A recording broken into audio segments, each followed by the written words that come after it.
हाँ जी, नमस्कार दोस्तों, आपका स्वागत है फिर से एक और नए वीडियो में। और इस वीडियो में हम बात करने वाले हैं जो छत्तीसगढ़ लोक सेवा आयोग है, उसके द्वारा जारी किए गए नोटिफ़िकेशन के बारे में, जिसमें 14 अगस्त 2025 को ये नोटिफ़िकेशन है, वो जारी किया गया है। और लोक सेवा आयोग द्वारा आयोजित होने वाली समस्त परीक्षाओं में सम्मिलित होने वाले अभ्यर्थियों हेतु यहाँ पर दिशा निर्देश जो है, गाइडलाइन जो है, वो जारी किया गया है। वीडियो थोड़ा-सा लंबा हो सकता है, इसलिए इसको 2x स्पीड में आप देख सकते हैं, जो कि टाइम कंज्यूमिंग नहीं होगा मेरे हिसाब से। तो आप उस स्पीड में ज़रूर देखें।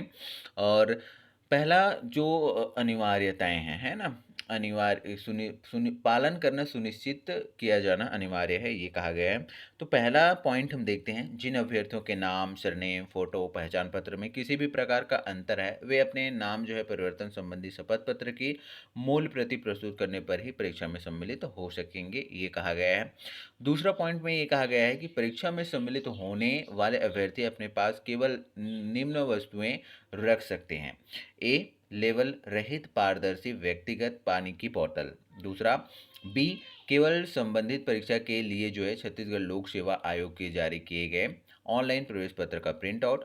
सी, मूल पहचान पत्र जैसे कि मतदाता पहचान पत्र, passport, driving licence, PAN card, Aadhaar card और ई आधार कार्ड। डी, यदि प्रवेश पत्र परीक्षा का फोटो अस्पष्ट गलत छपा हो, केवल तभी 2 पासपोर्ट साइज रंगीन फोटोग्राफ लगेंगे। और ई, काले अथवा नीले रंग के ball point pen. F point में ये कहा गया है कि ऐसे विवरणात्मक परीक्षा जिसमें चित्र बनाए जाने की आवश्यकता हो, तब इस हेतु जो है आयोग द्वारा एचबी पेंसिल के प्रयोग की अनुमति होगी। नोट, उक्त के अतिरिक्त अन्य कोई सामग्री अभ्यर्थी के पास पाए जाने पर विरुद्ध अनुचित साधन के प्रयोग का प्रकरण बनाया जा सकेगा, ये कहा गया है। अब देखते हैं तीसरे पॉइंट में क्या कहा गया है। तीसरे पॉइंट में ये कहा गया है कि अभ्यर्थियों को किसी भी प्रकार की घड़ी, मैकेनिकल स्मार्ट वॉच धारण करने की अनुमति नहीं होगी, ये कहा गया है। अब हम देखते हैं चौथा पॉइंट। चौथा पॉइंट में ये कहा गया है कि अभ्यर्थियों को जूते अथवा मोटे सोल, ऊंची हील वाले फुटवियर पहनने की अनुमति नहीं होगी। अभ्यर्थी केवल पतले सोल वाले चप्पलें अथवा स्लीपर पहन सकते हैं।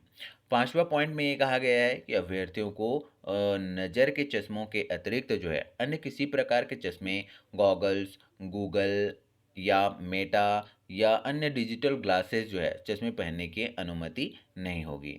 ऐसे दिव्यांग अथवा बीमार अभ्यर्थी जिन्हें चिकित्सकीय कारणों से जूते अथवा उपकरण धारण करने की आवश्यकता हो, उन्हें गहन जांच के अधीन जो है जूते अथवा उपकरण धारण करने की अनुमति होगी।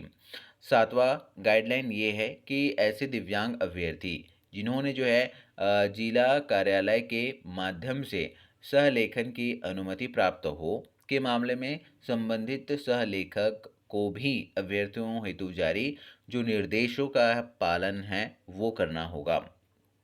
आठवें पॉइंट में ये कहा गया है कि अभ्यर्थी हल्के रंग के आधी बाह वाले कपड़े पहनकर ही परीक्षा केंद्र में प्रवेश ले सकते हैं, जैसे कि काले, गहरे नीले, हरे, जामुनी, मैरून, बैगनी रंग व गहरे चॉकलेटी रंग के कपड़े पहनना वर्जित होगा।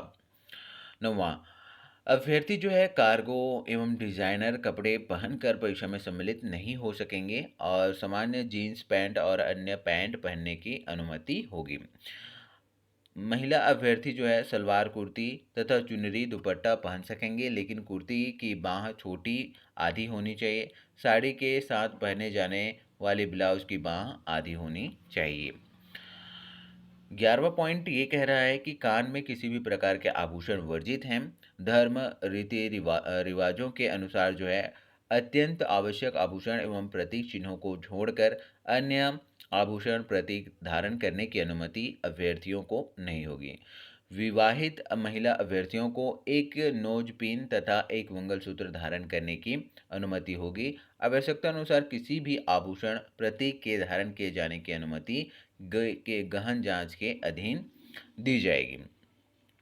12वें पॉइंट में ये कहा गया है, निर्दिष्ट सामग्री के अलावा किसी भी प्रकार के सामग्री, आभूषण, प्रतीक चिन्ह, उपकरण के लेकर जो है परीक्षा केंद्र में उपस्थित होने वाले विद्यार्थी अपनी स्वयं जिम्मेदारी व्यवस्था के अनुसार उक्त सामग्री, आभूषण, प्रतीक चिन्ह अथवा उपकरण को परीक्षा केंद्र के बाहर रखने की व्यवस्था करेंगे और उक्त हेतु परीक्षा केंद्र के किसी भी अधिकारी कर्मचारी का सहयोग प्राप्त नहीं होगा तथा उनके द्वारा उक्त के सुरक्षित संधारण हेतु किसी भी प्रकार की जिम्मेदारी नहीं ली जाएगी, ये कहा जा रहा है। पॉइंट 13 में ये कहा जा रहा है कि सभी अभ्यर्थियों के लिए जो है प्रत्येक पाली में परीक्षा प्रारंभ होने के कम से कम 2 घंटे पूर्व परीक्षा केंद्र में उपस्थित होना अनिवार्य होगा, जिससे उनकी मेटल डिटेक्टर या मैनुअल तलाशी, फिशिंग, मूल पहचान पत्र के साथ अनेक प्रवेश पत्र, उनके प्रवेश पत्र का सत्यापन तथा उनके चेहरे का मिलान का कार्य किया जा सके। पॉइंट 14 हम देख लेते हैं। पॉइंट 14 में ये कहा गया है कि परीक्षा प्रारंभ होने के 15 मिनट पूर्व जो है परीक्षा केंद्र मुख्य द्वार गेट बंद कर दिया जाएगा तथा इसके बाद किसी भी परिस्थिति में किसी भी अभ्यर्थी को परीक्षा केंद्र में प्रवेश तथा परीक्षा केंद्र में सम्मिलित होने की अनुमति नहीं होगी। आवंटित परीक्षा केंद्र के मुख्य द्वार या गेट बंद होने के पूर्व जो अभ्यर्थी संबंधित परीक्षा केंद्र में प्रवेश ले चुके हैं, केवल उन्हें ही संबंधित परीक्षा कक्ष से परीक्षा में सम्मिलित होने की अनुमति होगी। परीक्षा कक्ष के अंदर भी आवश्यकतानुसार तलाशी या फिशिंग की जा सकेगी। पॉइंट 16 में कहा गया है कि अभ्यर्थियों के लिए परीक्षा के दौरान calculator, long table, mobile phone, pager, smart watch, किसी भी प्रकार के संचार साधन रखना पूर्णतः प्रतिबंधित होगा। पॉइंट 17 में कहा गया है कि परीक्षा केंद्र में मोबाइल, स्मार्टफ़ोन या अन्य किसी भी प्रकार के संचार साधन जो है प्रतिबंधित हैं। यदि परीक्षा केंद्र में मोबाइल फ़ोन, स्मार्ट वॉच, अन्य कोई संचार साधन पाया जाता है तो संबंधित अभ्यर्थी के विरुद्ध जो है अनुचित साधन के प्रयोग का प्रकरण दर्ज किया जाएगा, चाहे अभ्यर्थी द्वारा उक्त साधन का प्रयोग किया गया हो अथवा नहीं किया गया हो। पॉइंट 18 में कहा गया है कि परीक्षा में सम्मिलित किसी भी अभ्यर्थी को परीक्षा समाप्ति के पूर्व जो है परीक्षा केंद्र छोड़ने की अनुमति नहीं है। चिकित्सीय आपात स्थिति में यदि अभ्यर्थी को परीक्षा केंद्र से किसी चिकित्सालय तक ले जाया जाना अनिवार्य हो तो अभ्यर्थी के प्रवेश पत्र तथा उत्तर पुस्तिका को संबंधित कक्ष के वीक्षक द्वारा जो है जमा कराने के पश्चात अभ्यर्थी को चिकित्सालय ले जाया जा सकेगा, परंतु परीक्षा समाप्ति के समय तक उक्त अभ्यर्थी के साथ जो है 2 वीक्षक लगातार तैनात रहेंगे, जो यह सुनिश्चित करेंगे कि उक्त अवधि में अभ्यर्थी द्वारा संबंधित परीक्षा के संदर्भ में किसी भी प्रकार के अनुचित गतिविधि न किया जाए।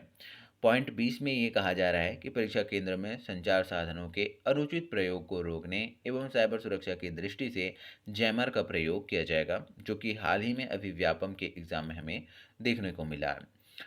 तो थैंक यू वेरी मच, आपने पूरा जो इसका रूल्स है, रेगुलेशन है, उसको देखा इसके लिए, और बने रहे हमारे साथ। हम जॉब्स के अपडेट्स आपके लिए लेकर आते रहते हैं। और वीडियो को अगर आप पूरा देख चुके हैं तो लाइक ज़रूर कर दें, शेयर ज़रूर करें अपने दोस्तों के साथ में, और चैनल को सब्सक्राइब कर लें यार, ताकि आपको जॉब्स के अपडेट, एडमिशन के अपडेट्स मिलते रहें। थैंक यू वेरी मच, आपने वीडियो को पूरा देखा इसके लिए। मिलते हैं अगले वीडियो में।